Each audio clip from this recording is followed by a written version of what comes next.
Kim pong bọc áo nè. Áo có lạ tràn bệ. Tại kim pong nhi áo nè. Pong nhi yang chỗ chất bọc kê nè. Ất khóa bên na từng áo.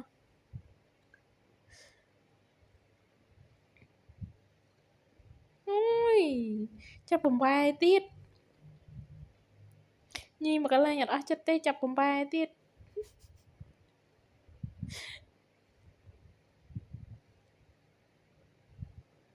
Này. Mấy chơi chẳng. Ai nhóm bịa.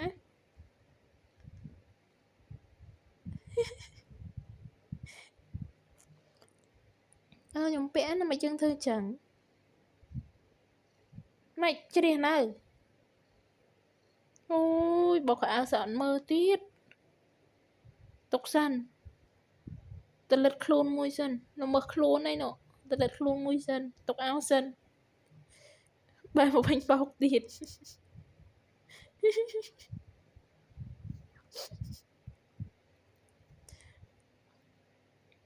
Nó bọc áo to. Nó lên áo tân chứ đi không? Bọc áo to. Nó lên. Lên. Áo tân chứ đi không? Bọc áo to. Anh mơ một tuổi. Nè áo nè.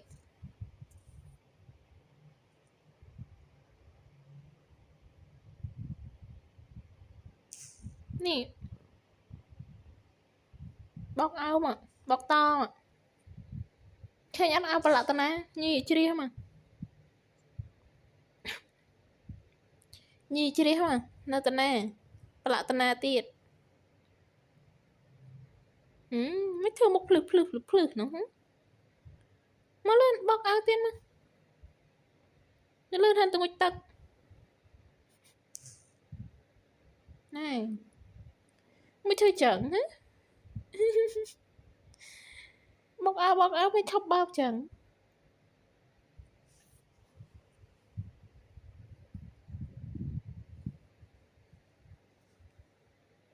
Chị mới có bao pua tí mà.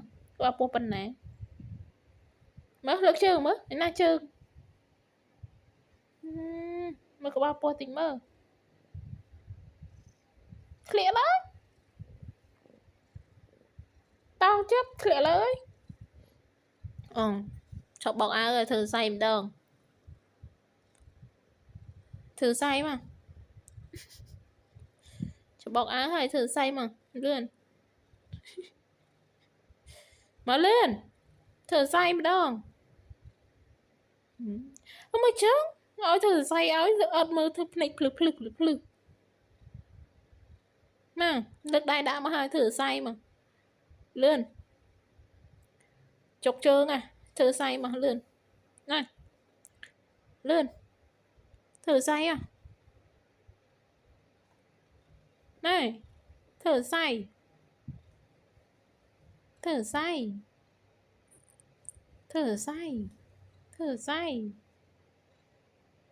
Tần á nó. Tần á. Rồi ấy.